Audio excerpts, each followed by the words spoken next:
কত বড় সাহস, তুই আমার বাসায় খাবার খাইতেছ? বেরিয়ে যা এক্ষুনি বেরিয়ে যা। এই খাবার তোর জন্য না, তুই বেরিয়ে যা। আমার মেয়েকে ডেকেছি, আমার দরকার আছে। যা, এই মুহূর্তে যাবি। বাবা, আমি তো এখানে আসতে চাই নাই।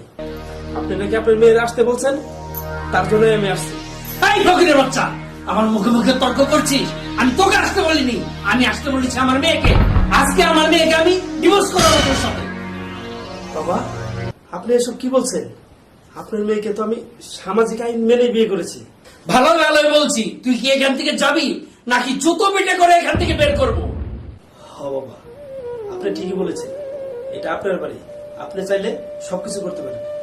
এই শোনো, তোমার বাবা বলছে তোমাকে আমার কাছ থেকে ডিভোর্স করাবে। তুমি কি আমার সাথে যাবে নাকি বাবার কাছে থাকবে? কি বলছো তুমি এসব? আমি তো তোমাকে ভালোবেসে বিয়ে করছি, তাই না? আর বাবা আমাদেরকে আসতে বলেছিল, ভেবেছিলাম বাবা আমাদেরকে মেনে নিয়েছে, তাই তোমাকে নিয়ে এসেছি।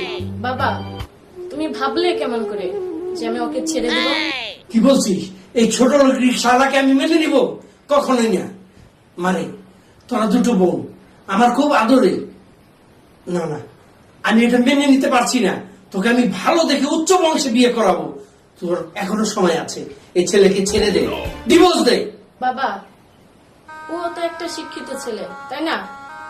ও তো সারা জীবন রিক্সা চালাবো না, ও ঠিকই একদিন প্রতিষ্ঠিত হবো।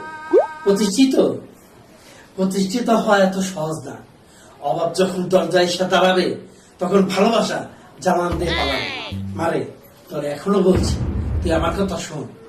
বাবা, থামো, আমি আর এক মুহূর্ত এই বাড়িতে থাকতে চাই না। তুমি চলো আমার সাথে। দাঁড়া। তুমি যদি আমার কথা না মানো, আমার এই সম্পত্তির একটা কানা করিও তুমি পাবে না। আমার সব সম্পত্তি আমার বড় মেয়েকে আমি দিয়ে দেব। বাবা, তোমার সম্পত্তি আমার লাগবে না। আমি আর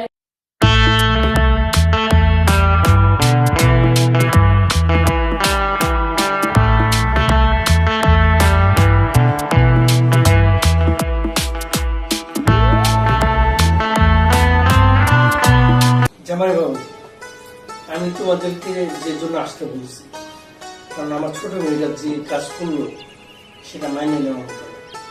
সেখানে একজন ছোট লোক রিক্সাওয়ালাকে বিয়ে করলো। আমি বাবা এসব ভাবতে পারি। আমার ভাইরা ভাই হবে এইরকম থার্ড ক্লাস রিক্সা চালক, এই ভাইরা বাইরে আমার পক্ষে মেনে নেওয়া সম্ভব না। ডিসকাস্টিং। বাবা, আপনি ওরে ছাড়াছাড়ি করে ফেলেন। আমি ভালো একটা আমার লেভেলের ছেলে দেখে আমি বিয়ে করে দিব বাবা, সমস্যা নেই। জামাই বাবুজি, আমি কি চেষ্টা কম করেছি? অনেক বলেছি, অনেক চেষ্টা করেছি, কিন্তু হয় নাই। যাই হোক, তোমাকে যার জন্য টাকা, আমি আমার ছোট মেয়ে চাঁদনিকে একটি কানা করিও দেব না। ওকে আমি ত্যায্য করে দিয়েছি। আমার সব সম্পত্তি আমি তোমার নামে লিখিয়ে দিয়েছি। এইসবের কি দরকার ছিল? না, না। না না না, আমাদের কিন্তু অনেক সম্পত্তি আছে, এগুলোর প্রতি সেটা আমি আমাদের জানি, কোনো নেই, তাই না? হ্যাঁ, জানি। এই নাও, এই পেপারস গুলো তোমার কাছে রাখো। এখানে আমার যাবতীয় যা আছে সব ডকুমেন্ট। তবে বাবা, আমার একটা অনুরোধ, আজকের থেকে তোমরা আমার এই বাড়িতেই থাকবে। ঠিক আছে বাবা, এখানে অনুরোধ করার কি আছে? আপনি ওরা আদেশ করবেন, এটা তোমার দায়িত্ব। সমস্যা নেই বাবা, আজকে থেকে আমরা দুজনেই বাড়িতেই থাকবো। হ বাবা, তোমার জামাই যেটা কইছে ওইটাই ঠিক। আর তুমি টেনশন করো কে? তোমার জামাই আছে না? হ্যাঁ, আমার আজকে থেকে কোনো টেনশন নাই। তোদের উপরে দায়িত্ব দিয়ে আমি আজকে থেকে নিশ্চিন্ত হলাম।